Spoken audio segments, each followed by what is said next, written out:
Hi friends, Telangana రాష్ట్ర రైతులందరికీ అదిరిపే శుభవార్త. రైతు భరోసా డబ్బులు, రుణమాఫీ డబ్బులు, పీఎం కిసాన్ సమానిధి 18 విడత డబ్బులు, అలాగే వ్యవసాయ కూలీల డబ్బులు కూడా వేస్తున్నారు. మరి ఎంత అమౌంట్ వేస్తున్నారో తెలుసుకునే ముందు లైక్ చేయండి, షేర్ చేయండి, సబ్స్క్రైబ్ చేయండి. పక్కన బెల్ ఐకాన్ ఆల్సిబుల్ బటన్ కనిపిస్తుంది నొక్కితే నేను వేసే లేటెస్ట్ అప్డేట్స్, వీడియోస్ నోటిఫికేషన్స్ మీకు వెంటనే అయితే వస్తా. లేట్ చేయకుండా అయితే వీడియోలోకి వెళ్ళిపోదాం. ఇంకా ప్రతి ఒక్కరికి కూడా స్కిప్ చేయకుండా అయితే వీడియో అయితే చూడండి. రైతు భరోసా డబ్బులు అయితే ఎకరానికి 7,500 చొప్పున సంవత్సరానికి 15,000 రూపాయలు అయితే వానాకాలం, యాసంగి సీజన్, ఖరీఫ్, రబీ సీజన్ డబ్బులు అయితే వేస్తున్నారు. ఈకేవైసీ ఎంపీసీఐ లింక్ అయితే చేసుకోండి. Phone number, Aadhaar card link చేసుకొని, ఆధార్ కార్డ్ ఫోన్ నెంబర్ మళ్ళీ మీ బ్యాంక్ అకౌంట్ లింక్ చేసుకోండి.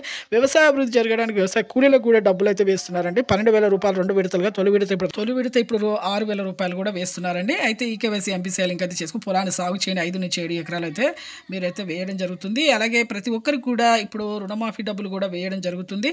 అలాగే ఇక రుణమాఫీ డబ్బులు అయితే ఎన్నికల మేనిఫెస్టోలో చెప్పిన విధంగా పౌర సరఫరాల శాఖ మంత్రి ఉత్తమ్ కుమార్ రెడ్డి గారు, వ్యవసాయ శాఖ మంత్రి తుమ్మల నాగేశ్వరరావు గారు కూడా చెప్పడం జరిగింది. మాఫీ అయితే ఖచ్చితంగా చేస్తామనేసి 2,400 కోట్ల అదన భారం పడుతుంది. పీఎం కిసాన్ సమానిధి డబ్బులు కూడా 2,000 కూడా పడుతున్నాయి. Thanks for watching.